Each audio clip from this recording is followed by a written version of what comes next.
जिसका हमें बरसों से इंतजार था और आज वो घड़ी आ गई है। जी हाँ, वैसे बरसों से तो हमें इंतजार नहीं था, हमें कुछ दिनों से इंतजार था, क्योंकि देखिए आज वीकेंड का वार शुरू होने वाला है और आज भले ही सलमान खान नहीं होंगे वोट लगाने के लिए, लेकिन एकता कपूर जरूर नजर आ जाएंगी घर वालों की वोट लगाने के लिए। तो देखिए, बिग बॉस की जब भी हम बात करते हैं तो कंटेस्टेंट के चेहरे जो है वो आंखों के सामने आ जाते हैं, उनकी हरकतें आंखों के सामने आ जाती हैं, जिनसे आप लगातार एंटरटेन हो रहे हैं। और 24 घंटे घर वाले जो है एक घर में रहते हैं ना, किसी से बातचीत, तो ऐसे में फ्रस्ट्रेशन भी रहता है लोगों के अंदर। और जिस तरीके से लोग अपने अपने गेम में दिखाई दे रहे हैं वो भी एक कहीं ना कहीं मजेदार लोगों को बनाता जा रहा है और क्रिस्पी पूरा बिग बॉस होता जा रहा है। क्योंकि देखा जाए कहीं पटाखे जल रहे हैं, कहीं बम फूट रहा है, तो कहीं फुलझड़ियां जो हैं वो भी दिखाई दे रही है। फुलझड़ियां यहाँ पर मैं कुछ लवली कपल्स को बोल रही हूँ, क्योंकि कुछ हमारे आज देखा जाए तो जो प्रोमो अभी रिलीज हुआ है उसमें साफ पता चल रहा है कि आज एकता कपूर सभी कंटेस्टेंट की वोट लगाने वाली हैं। सबसे पहले इससे पहले हम कुछ टास्क को भी लेकर के बात कर लेते हैं, है ना कीर्ति। देखो, टास्क जब मिला तो सना का जो रिएक्शन था उसको लेकर के आप क्या कहना चाहेंगे? मुझे लगता है जो सना का जो रिएक्शन था वो बिल्कुल फेक था। वो नॉमिनेट हो गई, इसलिए उन्होंने सोचा कि मुझे अब फुटेज खानी है तो मैं घर में बवाल करती हूँ, सबका जो ध्यान है वो अपनी तरफ कर लेती हूँ ताकि मुझे इस हफ्ते भर भर के फुटेज मिले और मैं लोगों के कहीं ना कहीं दिमाग में आ जाऊँ। तो मुझे लगता है वो वही था।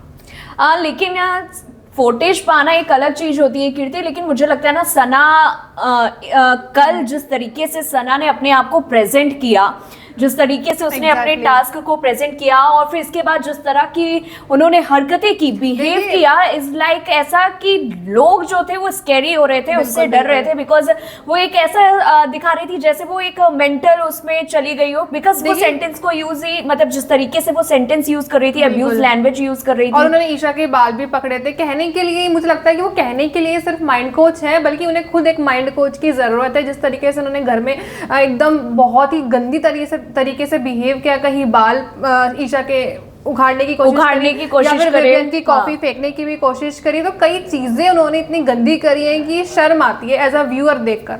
और दूसरी बात ये भी कि आप कितनी गलत बातें एक बड़े प्लेटफॉर्म पर बोल रहे हो, और जिस तरीके से विवान को लगातार विवियन और अविनाश को भी लेकर के लगातार पोक कर रही थी कि बस किसी तरह से वो हाथ उठाएं और ये पूरा जो है इंसिडेंट जो हुआ है, जो भी मामला हुआ, वो एक बड़ा मुद्दा बन जाए। और अविनाश को मैं कहूंगी उसने बहुत कंट्रोल किया, क्योंकि अगर कोई लड़की ये कह रही है कि तुम एक बच्चे हो, तुम्हें 2 लड़कियों की जरूरत पड़ती है, तुम बीच में 2 लड़कियों के सोते हो, नहीं सकते हो। हाँ, तो मतलब ये ऐसी बातें कहना है, इट्स वेरी रॉन्ग। और मुझे लगता है ना कि सना को तो इस गेम में होना ही नहीं चाहिए अगर इस तरह की सोच और इस तरह की बातें वो लेकर। सना ही नहीं, इस चीज में उनके हस्बैंड आफरीन खान भी ने सपोर्ट करे। उन्होंने विवियन से ये तक बोला कि तुमने मेरी वाइफ का दिल तोड़ दिया, इसलिए वो ये हरकतें कर रही है। तो कहीं ना कहीं ये हस्बैंड का पूरा सपोर्ट मिल रहा है अपनी वाइफ को। मुझे लगता है कि सारा को कंट्रोल करना चाहिए था आफरीन को, क्योंकि जिस तरीके से वो बातें कह रही थी, जिस तरीके से वो पोक कर रही थी लगातार कि ईशा भी यहाँ पे कदम उठाए और दूसरी तरफ अविनाश भी कदम उठाए, तो लगातार पोक किया जा रहा था। चलिए अब बात करते हैं कहीं ना कहीं जिस तरीके से टास्क को एक तरह से माना जाए रद्दी कर दिया गया और फिर से एक बार विवियन जो है वो टाइम गॉड हो गए। इसे कहते हैं पैरों में, खुद के पैरों में कुल्हाड़ी मारना। और ये दिग्विजय और ये वो लोग टास्क भी जीते और फिर भी टाइम गॉड नहीं बन पाए। तो ये तो वही हो गया कि, क्योंकि देखिए दिग्विजय जो है ना, वो करण सोच रहा था कि दिग्विजय एक बार को छोड़ देगा, बट ऐसा नहीं हुआ। दिग्विजय जो है वो बहुत ही माइंड से इस वक्त खेल रहा है, वो चीजें चाहता है कि ये भी मैं कर लूं, ये भी मैं कर लूं, और वो अभी भले ही उसे कुछ ही दिन हुए हैं और वो मौका चाह रहा है कि बस मुझे मौका मिले तब मैं इस घर को अपने उससे चलाऊंगा। करण भी चाह रहा था कि उसे टाइम गॉड मिल जाए तो वो कुछ चीजों को बदल सकेगा, लेकिन दोनों ही फेल हो जाते हैं। और जिस तरीके से देखा जाए, अगर हम रजत दलाल की बात करते हैं तो रजत दलाल को अगर आपने देखा होगा तो टास्क में जब हैंड वाला था तो वो बिल्कुल। टाइम गॉड की जो स्टिक होती है वो भी वो टूट गई टूट थी। जाती है। और रजत दलाल भी उस वक्त कहते हैं कि जब लास्ट में तीनों की ही स्टिक टूट जाती है टास्क के दौरान, तो उस वक्त भी रजत दलाल कहते हैं कि अगर होगा टास्क तो मैं फिर से आऊंगा। फिर जब विवियन कहता है कि अभी तो तेरे पास नहीं है, बिल्कुल। लेकिन फिर भी जो रजत दलाल है वो फिर से पोक करने लगता है विवियन को एक कहीं ना कहीं, और जिस तरीके से एक और बार फिर से गंदी लैंग्वेज का यूज करता है रजत दलाल। गालियां भी देते हुए वो शो के अंदर काफी बार नजर आए हैं। और हाल ही में जो प्रोमो रिलीज हुआ उसमें एकता कपूर ने उन्हें टोका भी किया कि आप अगर भाई अपनी माता बहनों की इज्जत करते हैं तो कैसे आप माता बहनों को गालियां दे सकते हैं। और दूसरी बात तो ये है कि एकता कपूर ने जो उन्हें सुनाया है ना कि आप दिखा रहे हो और आप जो है दबाव बना रहे हो कि मेरे से बड़ा कोई नहीं है। और लिटरली अगर देखा जाए तो रजत दलाल के अंदर कोई इतनी पावर नहीं है, मैनर्स नहीं है। और दूसरी बात ये कि रजत दलाल सिर्फ दिखाना चाहते हैं कि मेरा दबाव है, मैं किसी से डरता नहीं हूँ, तुम बाहर मिलोगे तो तुम्हारे साथ कुछ हो जाएगा। कहते हैं ना कि जो गेम है वो ताकत का नहीं है, वो दिमाग का है, दिमाग का है। बिल्कुल नहीं लगा रहे हैं रजत दलाल को मुझे लगता है दिमाग की सख्त जरूरत है, उन्हें दिमाग दिया जाए पावर की जगह, क्योंकि साइन भले ही कॉन्ट्रैक्ट में पावर को लेकर के करके आए बट खेलना दिमाग से, बट मुझे लगता है दिमाग भी लग रहा है कॉन्ट्रैक्ट के साथ बाहर छोड़ा है।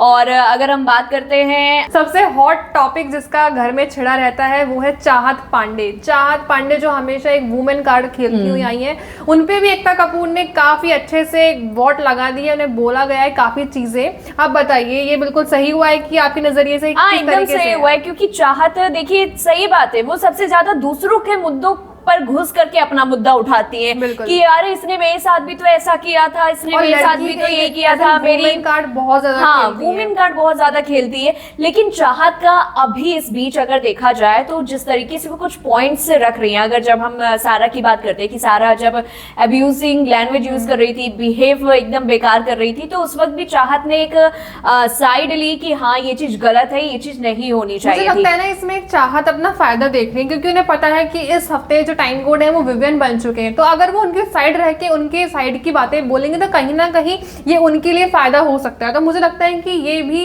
फ्लिपर है, जैसे ही टाइम कोड कोई और चीज होगा तो ये दोबारा फ्लिप करेंगे अपनी सहूलियत के हिसाब से। मुझे लगता है कीर्ति ऐसा नहीं, क्योंकि देखिए टाइम गॉड तो पहले भी विवियन थे, लेकिन उसमें भी चाहत ने अपनी ड्यूटी नहीं निभाई थी। तो चाहत अभी कुछ चीजों को सोच रही है, समझ रही है, क्योंकि जिस तरीके से अब टीम दूसरी टीम में देखिएगा बहुत जल्द दरारें आने वाली है। फैमिली में आ भी चुकी है और करणवीर और श्रुतिका में भी मतभेद हुए इस टास्क को लेकर। और इस बार देखा जाए तो कशिश और ईशा और अविनाश की अगर बात करें तो जो ये लव का ट्रायंगल बन रहा है वो भी देखने वाली बात है। क्योंकि देखिए आज तो अविनाश शायरी बोलने वाले ईशा के लिए, लेकिन ईशा पलट कर बोलती है जिसको सुनाना है उसके पास जाए, यानी कि यहाँ पर बात हो रही थी कशिश की, ठीक है। तो हो सकता है क्योंकि देखिए कशिश जो है कहीं ना कहीं अविनाश को लाइक करती है या मतलब अट्रैक्ट हो रही है उनकी बॉडी को लेकर। उन्होंने एक स्टेटमेंट भी दिया था शिल्पा से बात करते हुए कि इनकी बॉडी काफी ज्यादा अच्छी है, मेरी नजर ही नहीं हट रही जब ये जिम करते हैं। बाकी अविनाश जो है ना धीरे धीरे कहीं ना कहीं कशिश पे भी डाइवर्ट हो रहा है। और बाकी हो सकता है कि अगर इन दोनों के बीच में कोई ईशा और अविनाश के बीच में भी फीलिंग्स हो तो कुछ कह नहीं सकते। मुझे लगता है कि ईशा कहीं ना कहीं इनसिक्योर फील करती है, जैसे ही कोई अविनाश के पास आता है। ये कई बार उनके कंटेस्टेंट थी नायरा थी कि नायरा का भी सेम यही था कि जैसे उनकी बॉन्डिंग स्टार्ट हुई ईशा को थोड़ी इनसिक्योरिटी फील हुई। और ये चीज समझ में आती है जब भी, क्योंकि कल भी जिस तरह से कशिश अविनाश को वो कर रही थी, सामने खड़ी थी और सारा लगातार उसने पोक कर रही थी, तो उस वक्त भी कशिश बोलती है कि नहीं मैं तो यहीं खड़ी रहूंगी बिकॉज आई लाइक हर, मैं उन्हें देख रही हूँ, दैट्स इट। तो ये भी इन बातों से भी समझ में आ रहा है। और आप बात करते हैं एकता कपूर की, जो कि आज के वीकेंड वार में हमें देखने को मिलने वाला है बड़ा धमाका, और कई सारे राज भी ऐसे खुलेंगे। क्योंकि जिस तरीके से एकता कपूर ने विवियन की भी क्लास ली है वो भी बहुत सही है, क्योंकि विवियन को लेकर के लगातार वो यही कह रही है कि तुमने कितना काम कर लिया, किस चीज का घमंड लेकर के तुम यहाँ आए हो, तुम लोगों की बात सुनते नहीं हो, भाग जाते हो, कोई स्टेटमेंट नहीं सुनते हो किसी की भी। तो उन्होंने काफी बातें बोली है। और जो चाहत को उन्होंने एक चीज कहा ना कि यहाँ पर सभी लड़कियों के लिए चीज है कि यहाँ पर आप इस गेम में इस शो में खिलाड़ी बन करके आए हो, ना कि मेल और फीमेल या ऐसे करके। तो ये बात भी उन्होंने बहुत सही कही है, क्योंकि देखिए लगातार कभी कुछ होता है तो फिर आप यही वुमेन कार्ड खेलना शुरू कर देते हो। और अगर हम बात करें रजत दलाल की, तो रजत दलाल की भी क्लास है आज, एकता कपूर अच्छे से लेने वाली है। कि इस क्लास के बाद रजत दलाल पे कोई फर्क देखने के लिए मिलेगा, या कि वो बिल्कुल सेम अपनी इसी ट्रैक पे चलते रहेंगे? मुझे लग रहा है कि वो जो इंसान, मुझे नहीं लगता कि वो बदलेगा, क्योंकि वो यहाँ पर ये सोच करके आया था रजत दलाल कि बिग बॉस शो में मैं अपनी इमेज को बदलूंगा, अपनी आइडेंटिटी को बदलूंगा, बट मुझे लगता है उनकी आइडेंटिटी जो है वो और बदतर से बदतर होने वाली है, क्योंकि और एक उनको टैग भी मिल जाएगा जब वो बाहर आएंगे, फ्लिपर पलटू। हाँ, हो सकता है, क्योंकि पलटू टैग बहुत ज्यादा इन पर सूट कर रहा है। आपने एक चीज नोटिस की होगी, पहले वो विवियन के साइड थे, उसके बाद वो करणवीर के साइड चले गए। उनकी करणवीर से भी लड़ाई हुई शो में, दही के पैकेट को लेकर कि खाने आए हैं, खाने कुछ ऐसा मुद्दा उठा था। लेकिन अब नजर आ रहा है कि ये जो रजत दलाल है ये आफरीन और सारा के साइड है, अब उनके साइड होकर ये लड़ रहे हैं। तो अभी भी रजत दलाल का जो फ्रेंड जोन है वो क्लियर नहीं हो पाया कि आखिर ये किसके साथ है और ये किसके लिए एंड तक स्टैंड ले सकते हैं। मुझे लगता है वो किसी के ही साथ नहीं है, वो बस यहाँ पर गाली गलौज और सिर्फ अपना दबाव बनाने के लिए आए हैं और कुछ नहीं कर रहे हैं। वो इस पूरे शो में देखा जाए तो वो कुछ भी नहीं कर रहे हैं।